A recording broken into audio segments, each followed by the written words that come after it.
I wanted to celebrate the birth of my child with something timeless.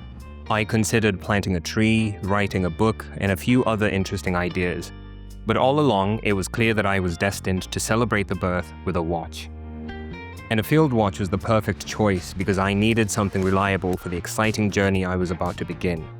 But the search felt endless because I wanted a field watch with perfect proportions, perfect finishing, and perfect specs. When shopping for a watch for such a grand occasion, the obsession with details can be overwhelming. So I made a checklist of what perfection meant to me.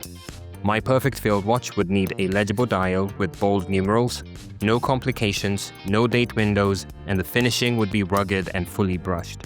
It would run on a mechanical movement, ideally one that's chronometer certified by Costco Metas, and it would come with a strong warranty.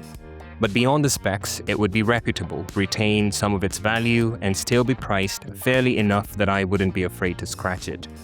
After weeks of intense research, I wound up the initial search with 3 contenders: the Sinn 556 ARS, the Rolex Explorer, and the Tudor Ranger.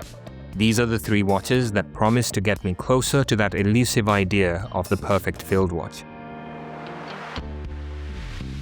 The Ranger was in many ways the best reflection of my checklist. At 39mm across and only 12mm thick, it comes with classic field watch sizing. It's clean and legible, with Arabic numerals at 3, 6, 9, and 12 o'clock. The hands come with thickly coated lume, and the touch of red on the seconds hand gives character to the well-rounded dial. It's powered by Tudor's MT502 movement and is COSC certified, anti-magnetic, shock-resistant, and temperature-stable. The movement provides 70 hours of power reserve, 100 meters of water resistance, and it's all behind a closed case back with a screw-down crown.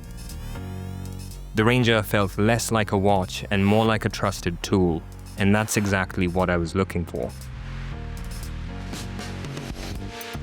The 556 couldn't be more different. Where the Ranger is warm and familiar, the Sinn is crisp and clinical.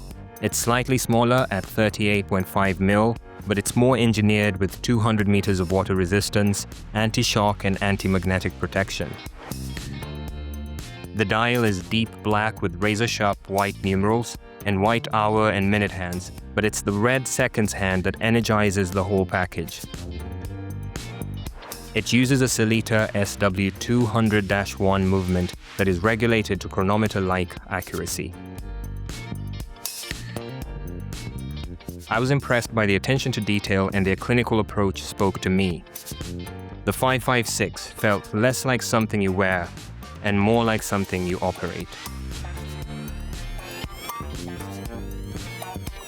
Finally, there was the Explorer, with its reputation, prestige, and mechanical excellence. The Explorer set the blueprint for the modern field watch, and on paper it seemed untouchable. Rolex's chronometer-certified movement is close to perfection. The case is beautifully made, and it comes with their famously long warranty and service network. It was built with every technical credential, but it's become as much a status symbol as it is a field watch, and that gave me pause. So I ranked the 3 watches.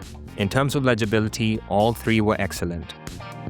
The Explorer comes with the most prestigious movement, the Ranger the most balanced package, and the 556 the greatest raw capability with its 200 meters of water resistance.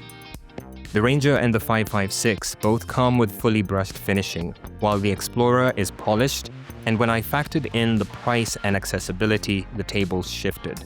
The more I thought about it, the more the Explorer felt like the opposite of what a field watch should be. It's an almost perfect watch, but a watch that I'd be compelled to care for like jewelry cannot be my perfect field watch. That left me with 2 very different visions of perfection. The Ranger, a callback to the romantic era of exploration. It's about boots in the mud, bags on the back, and adventure. The 556, crisp, clean and modern, and a slightly more urbane form of exploration. The watches were clearly on the opposite ends of the field watch spectrum, and yet they felt like exactly what I was looking for. But somewhere in that tension, I remembered that a watch is not the sum of its specification. A perfect watch should be about specifications and the experiences it inspires you to take on. The perfect watch is the one that you wear when you want to go outside, chase something, and push yourself just a little bit further. 17 months after my child was born, I did something I did not plan on doing. I purchased both, the Ranger and the 556. The Ranger is like my passport to the outdoors. It's what I wear when I want to find the edges on maps or when I choose to get on strange lines on the subway and allow time to get me back to my starting point. The 556 reminds me to over-prepare, to over-deliver, and to punch above my weight for my new family and I. So the perfect watch for each moment is out there. And for me, sometimes it's the Ranger and sometimes it's the Sinn 556.